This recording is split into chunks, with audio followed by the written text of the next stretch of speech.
Depuis l'école primaire, on nous présente dans les livres et même à la télé, dans les films, les documentaires, des planisphères et des globes terrestres dont les dimensions sont erronées. En effet, sur ces fausses cartes du monde, l'Europe est agrandie au détriment de l'Amérique du Sud et de l'Afrique. Et pourquoi? Tout simplement parce que les cartes que nous avons observées jusqu'à ce jour sont basées sur la projection de Mercator. Cette projection a été créée au XVIe siècle, plus précisément en 1569, par le géographe belge Gerardus Mercator. Elle s'est imposée ensuite comme le planisphère de référence dans le monde, car comme vous pouvez le voir ci-dessous, elle grossit la dimension des pays européens afin de symboliser leur puissance à l'époque. Seulement, au XIXe siècle, un autre homme se penche sur la taille des continents et crée la projection de Peters. Et pour celle-ci, les vraies proportions sont respectées grâce à de nouvelles technologies.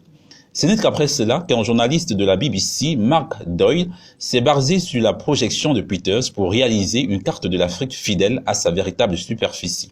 Il a alors compris que le continent africain est beaucoup plus vaste, que les dimensions qui nous sont présentées à l'école et dans les médias, le continent africain n'est pas grand, il est tout simplement gigantesque. Il est si gigantesque qu'à l'exception de la Russie, toutes les plus grandes puissances mondiales tiennent toutes ensemble sur sa superficie. Face aux sceptiques, Mark Doyle a fourni des chiffres irréfutables que voici.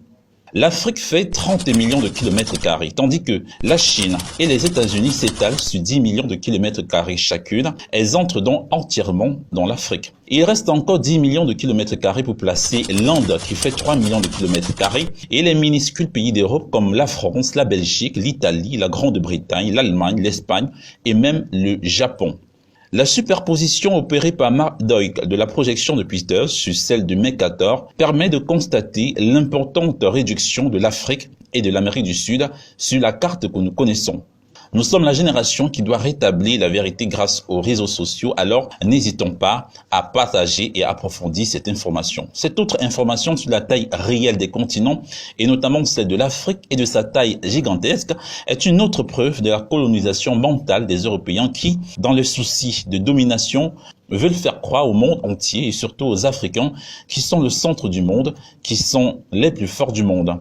Et comme l'a dit Hitler, un mensonge répété assez fort et assez longtemps devient une vérité universelle.